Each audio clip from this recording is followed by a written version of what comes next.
down the word of God from chapter 4:23 and following. This is the Lord Jesus talking. He says, but the hour is coming, now is, when the true worshipers worship the Father in spirit and truth. For such the Father seeks to worship him. God is spirit.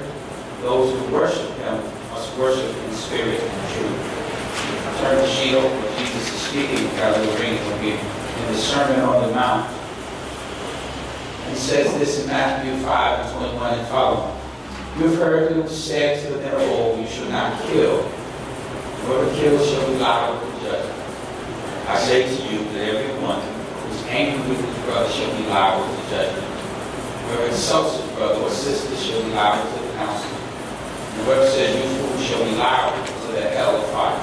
So, you will offer your gift at the altar, and there remember that your brother or your sister has something against you. Leave your gift there before the altar and go first and be reconciled to your brother or your sister. Then come and offer your gift. This is the word of the Lord. Thank you, God. While you remain standing, while you're here with me, still ringing up here. Father God, we just want to say thank you. Thank you. Lord God, we pray that you come in a special way, Lord. Fill the preaching, fill the people. And let these pronouncements be not the pronouncements of man, but come from your heart and your mind. Oh God, we come to your throne because you said we can find mercy and grace to help us in time of need. So Lord, we come right now that this word will be a helping word. This is our prayer. We pray in the name of him who died and rose again. In the master's name of the Lord Jesus Christ. And everybody in God's house and the faith of Jesus said, amen. Look at your neighbor before you sit down. Say, thank God you're here, neighbor. Thank God you're here, neighbor. You need to look good on a rainy day. You need to look good on a rainy day. So neighbor, there is a word from the Lord. There is a word from the Lord. Word of the Lord this afternoon. The word of the Lord this afternoon. It's fight for your family. It's fight for your family. Part 2. Part 2. Subtitle. What they did. What they did. What did I do? What did I do? What does Jesus want to do? What did Jesus want to do? Shake their hand, even might smile. Like, look on the other side. Say, oh my God, you're in church today. You look good whether it rain or shine. From neighbor, there is a word from the Lord. The word of the Lord this afternoon. Fight for your family. Part 2. What they did. What did I do? What does Jesus want to do? Now smile at them like they're your best friend and shake their hand.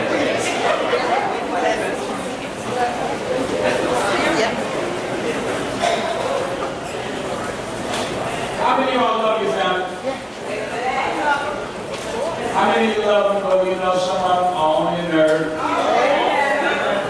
Yes. How many of you know that you get on your family members?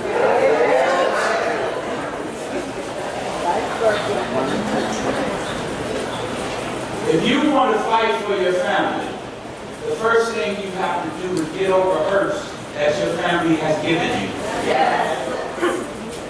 Can I say it again? If you want to fight for your family, the first thing you have to do is get over hurts that your family has given you. Some of our earliest hurts occurred in the household. Sometimes very serious hurts. Many children have been raped and abused by someone in the household. Sometimes I used to hear black folks saying, oh, we don't do that. We do everything everybody else does. And many of us know that Uncle Charlie had done this and we swept it under the rug. Let me just say this. If you're a Christian, you should have enough courage to call out sin and wrongdoing. Especially the kind that needs to be stopped so that it is not perpetuated in another generation. No need of you saying you claim Christ and coming in here shouting and you know somebody in your family is a rapist and you won't call it out. That's right. All right now. Well, if I say something, it's going to disrupt something. When a little child is abused, it's already disrupted. But I don't want to hurt nobody's feelings. Then you gonna let somebody else be raped? All right. You gonna let them bear those scars all their lives? I ordered Pennsylvania District Attorney's report on child abuse in the Catholic Church. Unless you think that's just a Catholic problem, it's not. Just today I heard of a preacher who assaulted a 7-year-old girl in his church.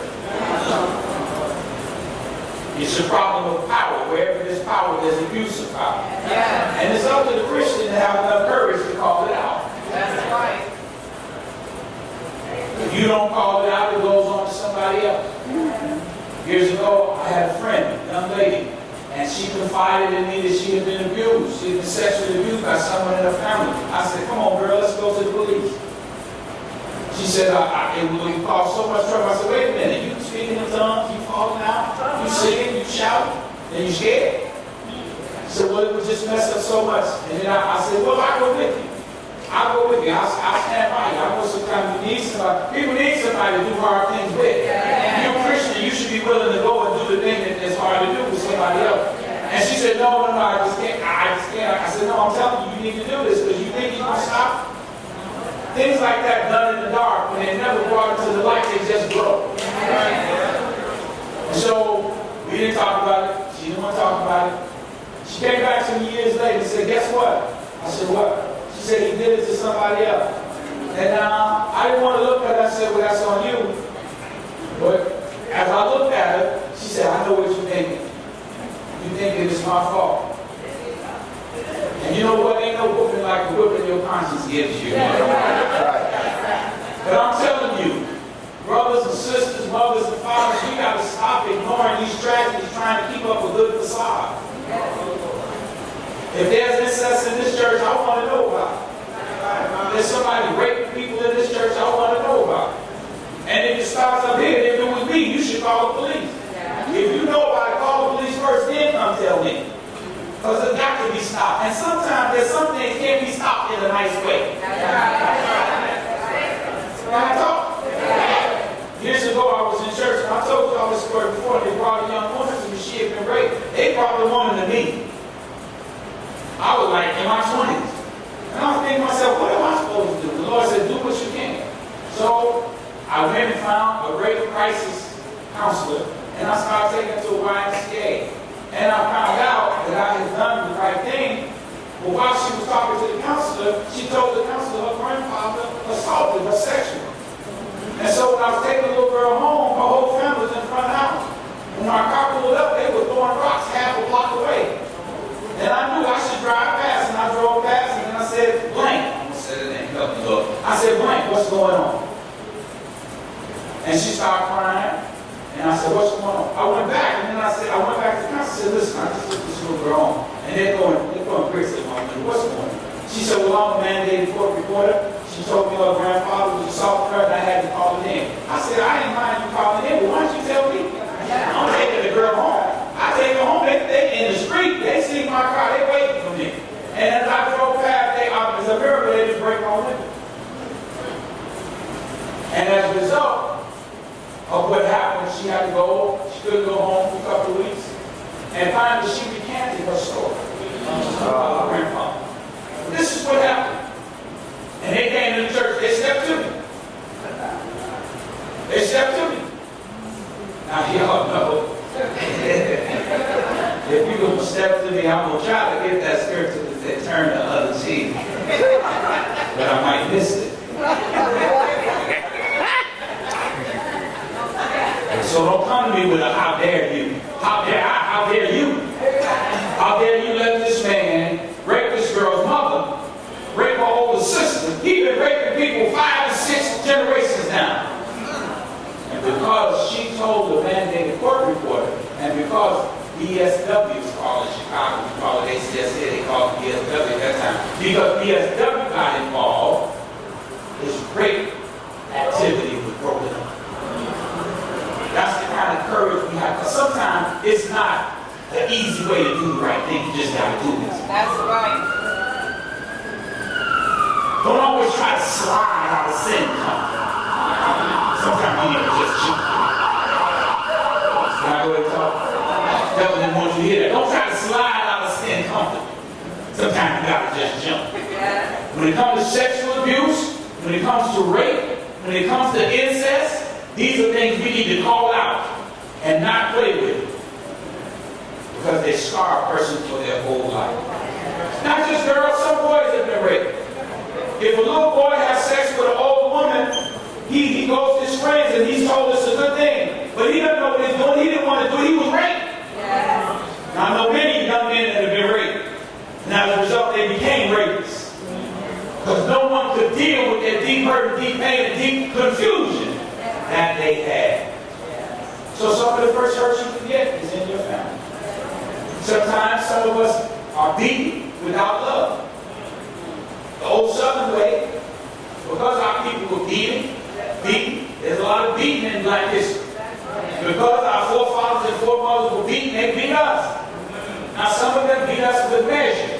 Some of them beat us with information. But sometimes some of us were beat that was just cruel.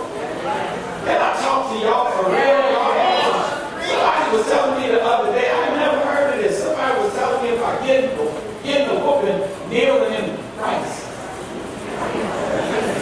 You heard of that, Larry? I said, I ain't never heard of that.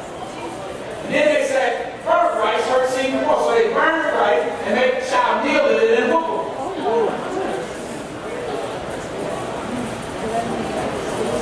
My grandfather was dying.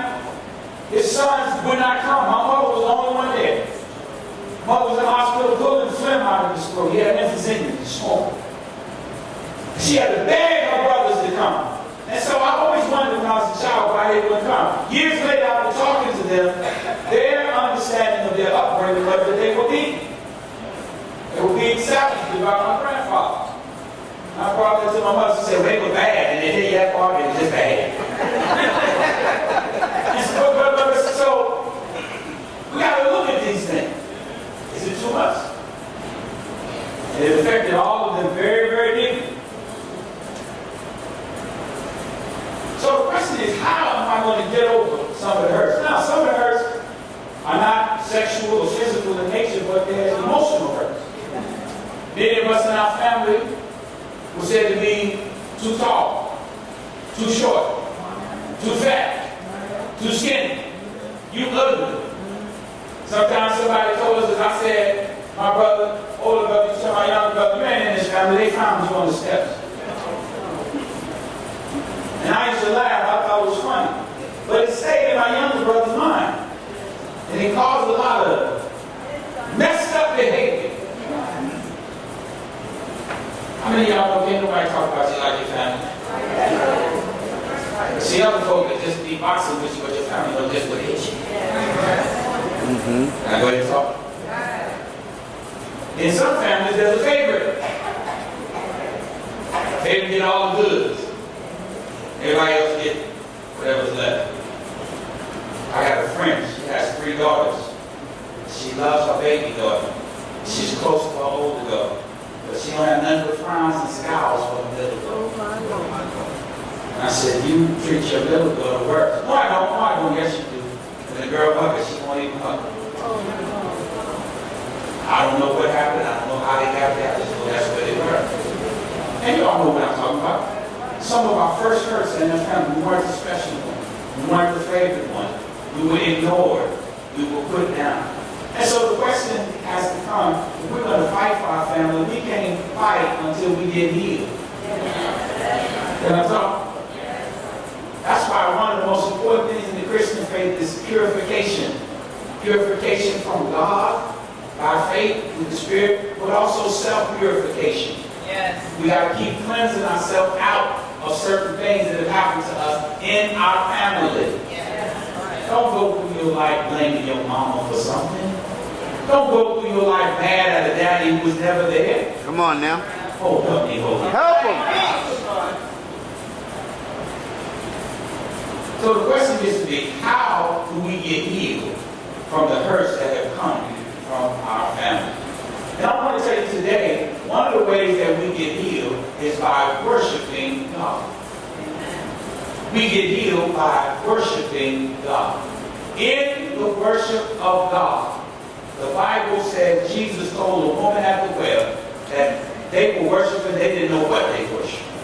And he said, but God is a spirit, And they that worship God is spirit, is what it says in Greek. And they that worship him must worship him in spirit and in truth. In other words, when you come in here to worship, you ain't worshiping, and I'm glad you're here, trust me. I'm glad you're here. But you ain't worshiping just because you came in here. You only worshiping when your spirit is opened up to the spirit of the living God. And the spirit of the living God can touch you. As a matter of fact, because all worship is a time of spirit where God can pour his spirit into us and do what God needs to do. Whatever God did for us last week, we need something else done this week. And we need something else for the next week. And we are here in worship so that the spirit of the living God can touch us. Anybody want to be touched? Say, touch me right now, Lord. I didn't come in. I came here for some spiritual worship. You will never see God in heaven until you get there. You will never see Jesus on the cross because he's in heaven. The only God that you and I know is God in spirit. God the Holy Spirit. And you and I must be in the place where we recognize that in worship, it is a time for us to get our spirits recharged by being filled with the living Spirit of God. It's a time for us to get our wounds healed. It's a time for us to get our bodies healed. It's a time for us to get our minds together. It's a time for us to say, Lord, I'm going through down here. And it's a time for the Lord to say, my child, I am healing you. I am strengthening you. I am touching you as you worship and praise me. Y'all know one of my favorite scriptures. Abraham grew strong in his faith as he gave glory to God. And he was fully convinced that if God promised it, God could perform it. If you give God the glory, you're going to leave out of here with a conviction that your God is bigger than your problem. Just three people say you better worship God as hard as you can.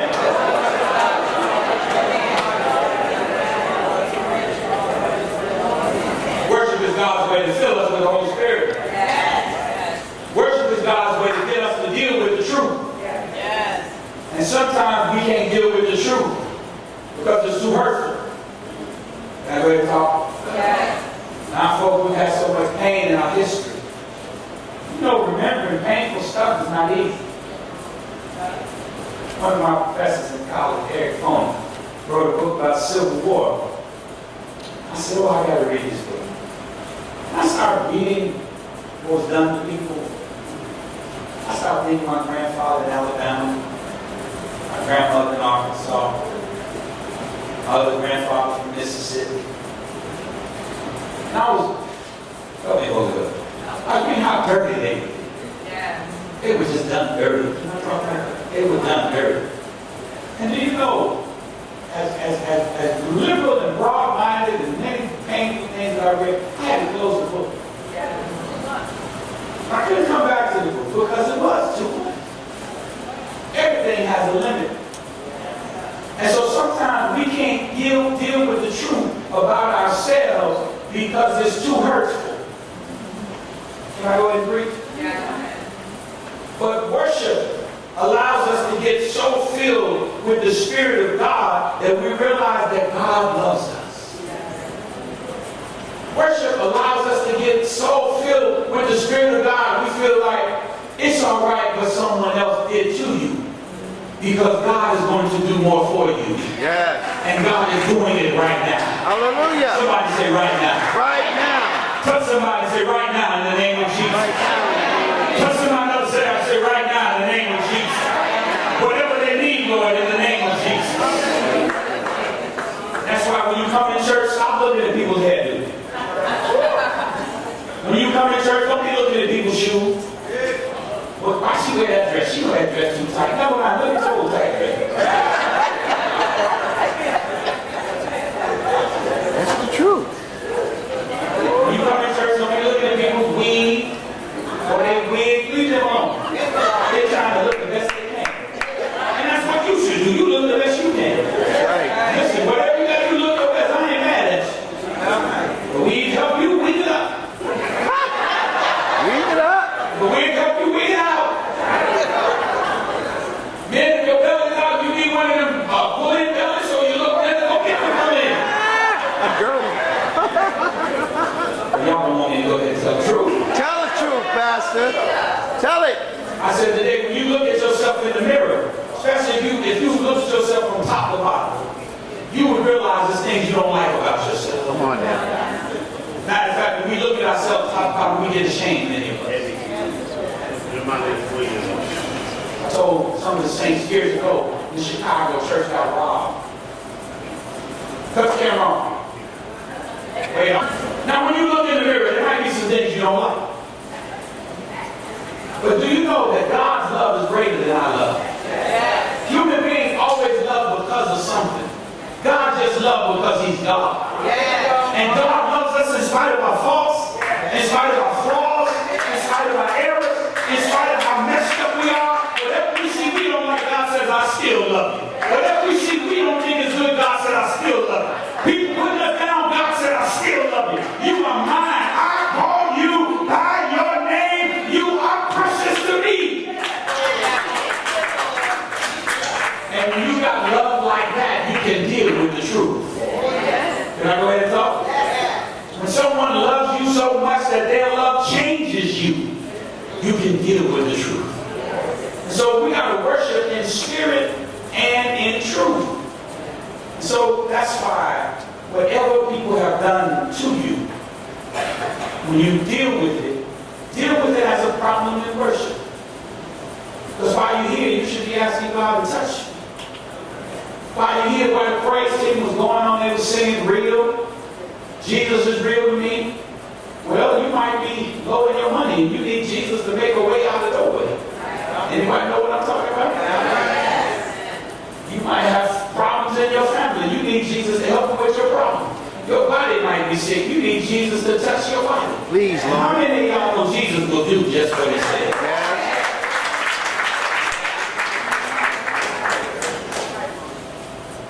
Second thing we got to deal with is, what did I do? When we see the truth, when you start dealing in truth, see, if you get filled with the Spirit, and that's what worship is all about, getting filled with as much of the Spirit of God as you can.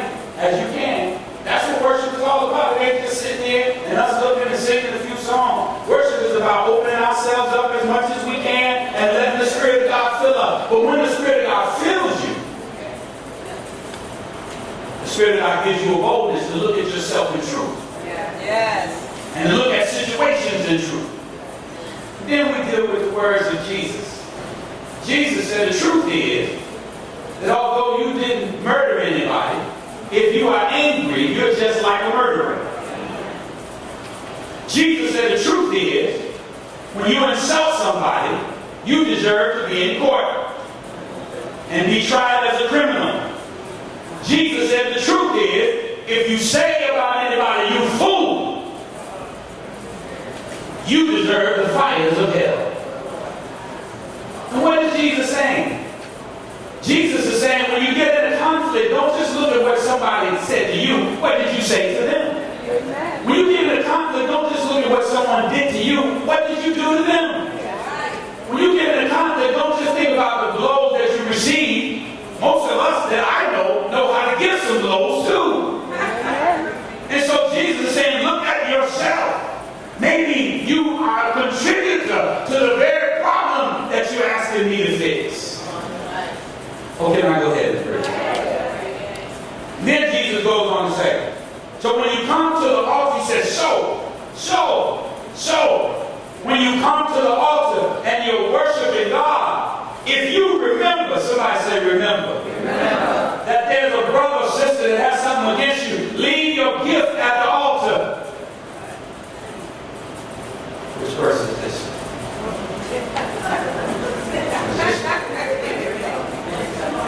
This is Abraham. Been in church so long, you got to look at the verses and stuff. Ain't nothing wrong with them. Just have to look at the verses.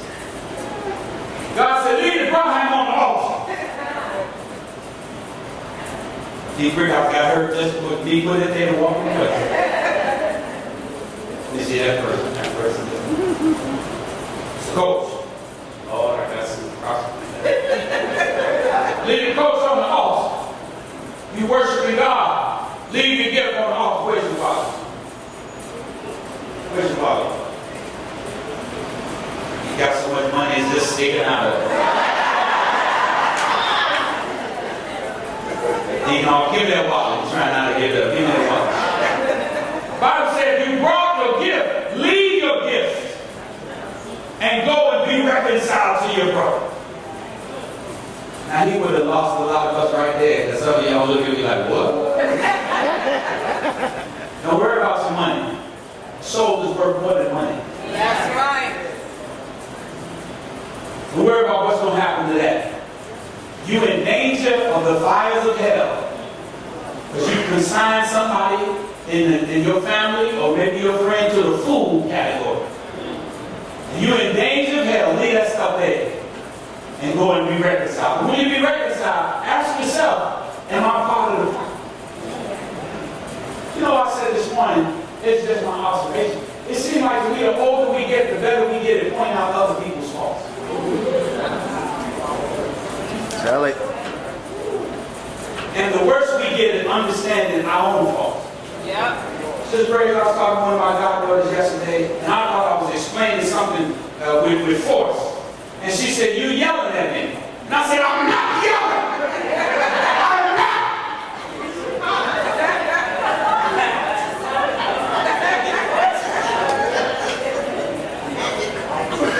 I came back home.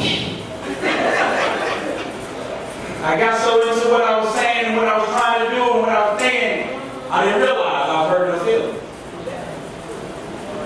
And I said, "I'm sorry. I didn't mean it yet."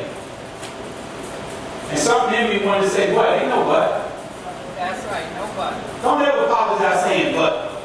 I did this, but. Stop. That's right. But I did go off, but. Stop. That's a half apology. You gonna say you sorry? Just say I'm sorry. I'm wrong. Amen. Some of us, it's hard for us to say I'm wrong. That's right. Everybody put your hand right here and say I'm wrong. And I'm sorry. Look at somebody next to you and say I'm wrong and I'm sorry. It's one of the hardest things in the world to do. Touch somebody and say I'm wrong, I'm sorry. It's my fault. And I say that because as human beings, we're so quick to find somebody else's fault. Somebody else's mistake, point out something else. But if we don't be with Christ, every first Sunday we come here for confession. And we come here to confess to the Lord Jesus Christ our sin. And you know why Jesus said, listen, you better do that. Because if you don't do that, you'll just be thinking you're all right. It's your blessing.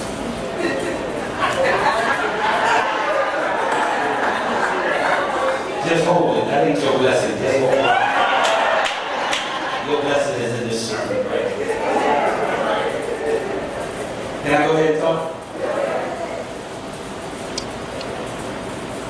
And so, if you don't reconcile with people, even people you think you didn't do anything to, just because you're a Christian and because Jesus said, your righteousness has to exceed the righteousness of the scribes and the Pharisees. You got to be more holy than these phony hypocrites. That's right.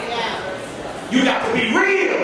Yes. Not just one way in church. You all intense in church. And then when it comes to moral decisions, you're weak. You shout hard in church. And when it comes to moral decisions, you ain't got nothing for God. You want to show the people what you are. When it comes to you by yourself with God, you can challenge yourself and say, I'm wrong. I didn't mean to do it. Right. Right. God doesn't respect what you show other people. God respects a broken heart and a contrite spirit. When you're hurt, folk, you gotta be sorry. And you gotta be sorry for some people deeper that we're not on the board. All right. Even if ain't nothing you did, I'm still sorry we ain't together. Or can I go ahead and embrace it?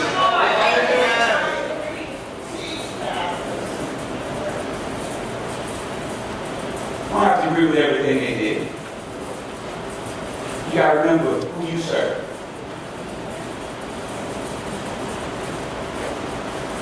Sometimes you gotta say, I'm sorry, even when you ain't did. Because it opens up doors. You say, I'm sorry, it opens someone else up to say, well, I'm sorry too. But if you were in the light, and the darkness throws some darkness at you, and you start getting dark, you say, I'm going to fight back the darkness. The darkness can never be gone. Can I preach the gospel? You got to remember, man, some neighbor said, who you serving? Somebody on the side said, who you serving? I'm talking to somebody here that, let my guest sit out there, let my guest sit down. I'm talking to somebody here that serves Jesus Christ. Everybody that serves Jesus Christ. Everybody does not serve Jesus Christ.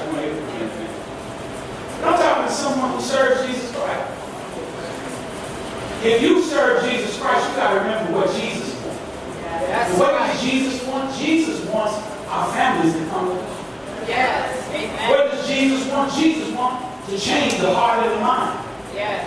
What does Jesus want? Jesus wants the light to overcome the darkness.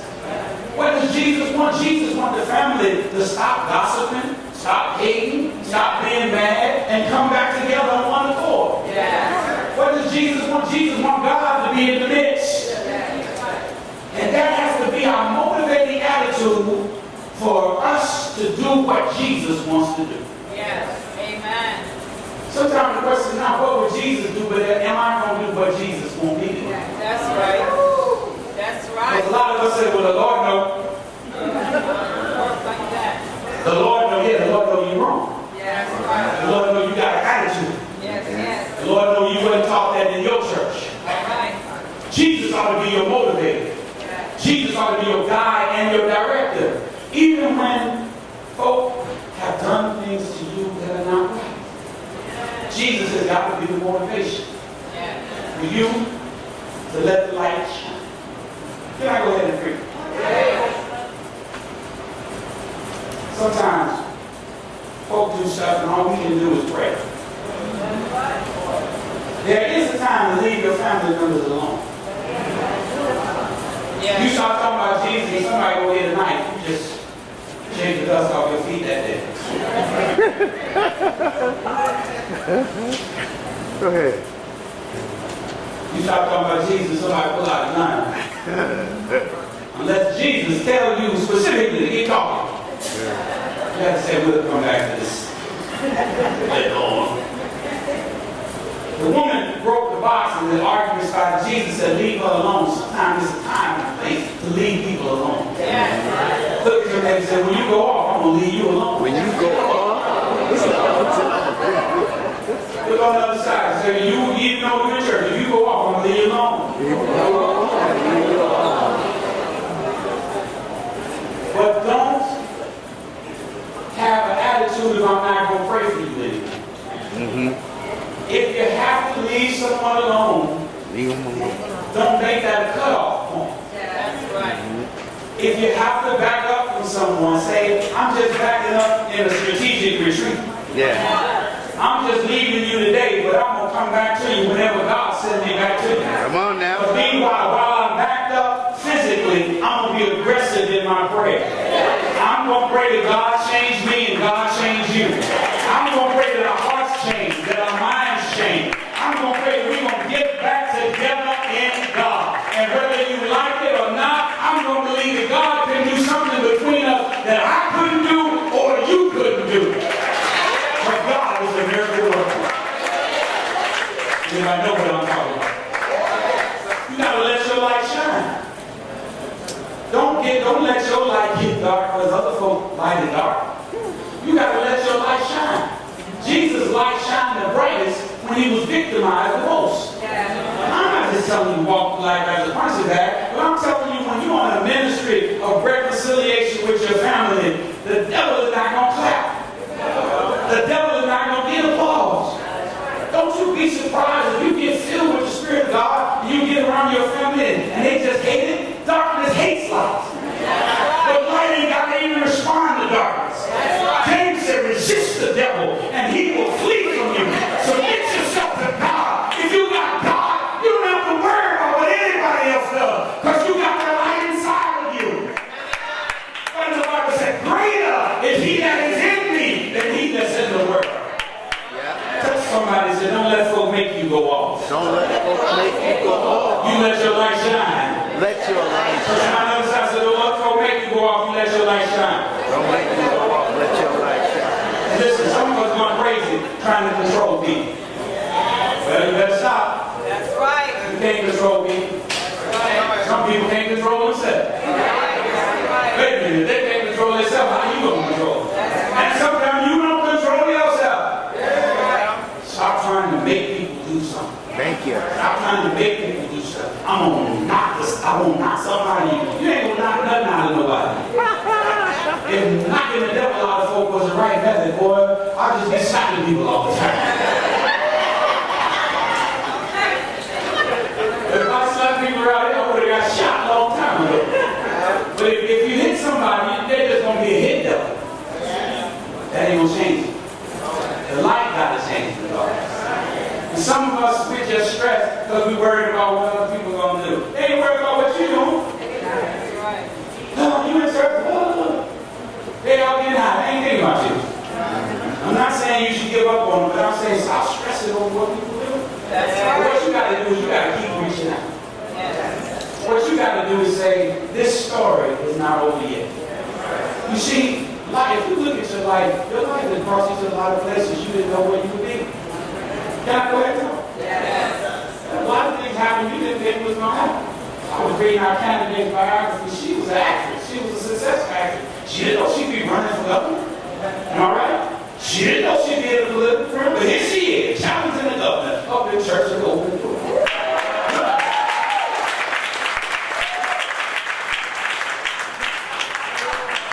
How many of y'all got a blessing you did not know was coming?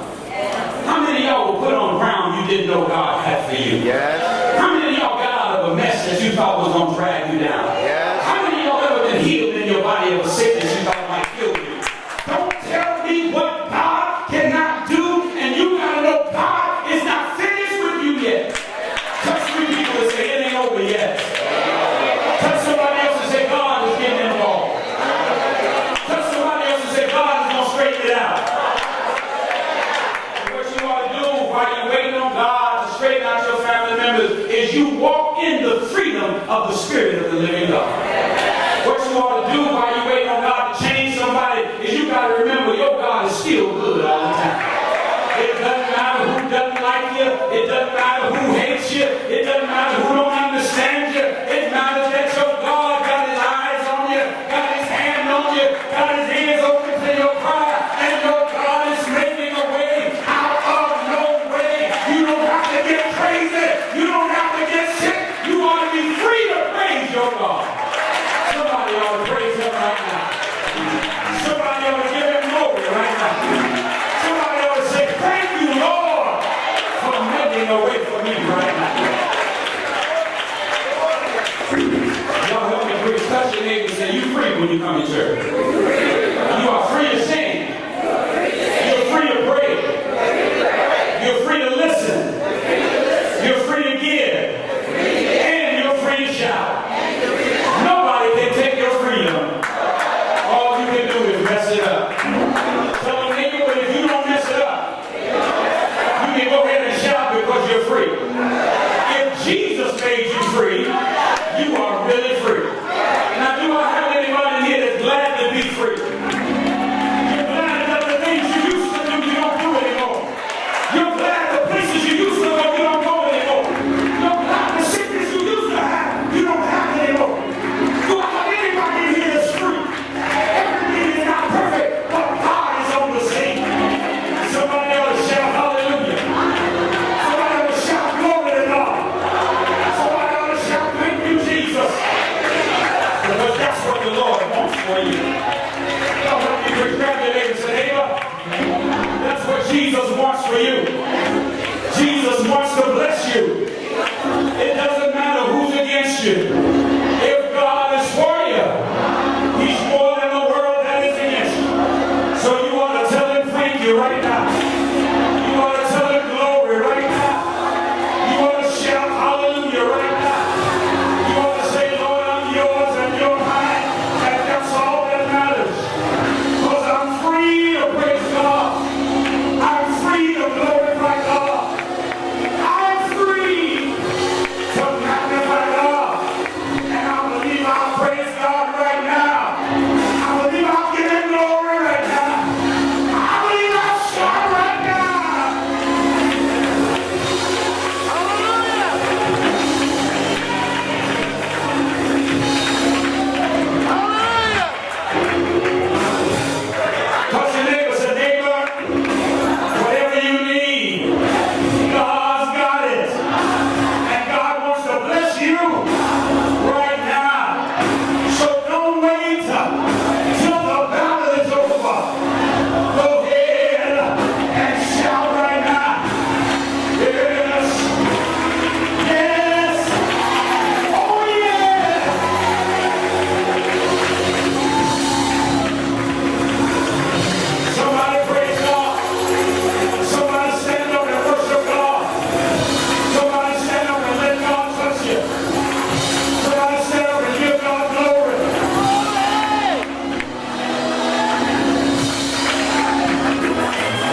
to God. Glory be to God. The altar's open right now. I gotta cut it off. The altar's open right now. Anyone lost in a stormy sea, and you need Jesus to rescue you, come up here. Anyone got a family member that's messed up, come to the altar right now.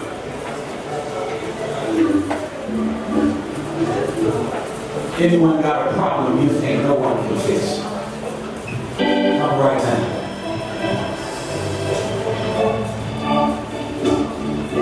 Thank you. You're welcome. Anyone getting tired along the way, you need rejuvenation, come right now.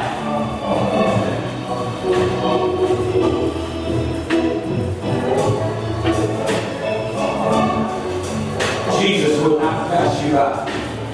Pass me not, oh sinner. You need him to hear your prayer. Come right now.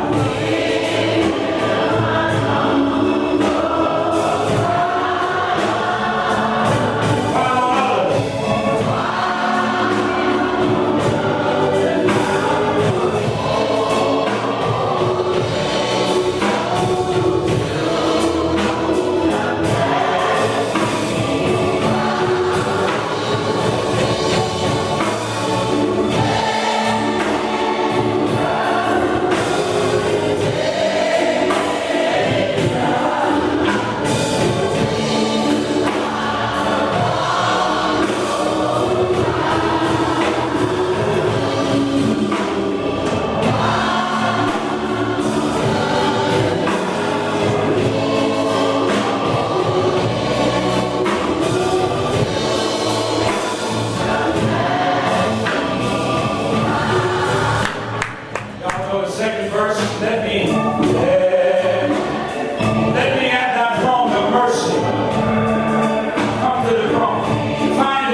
need you to take out an evil heart.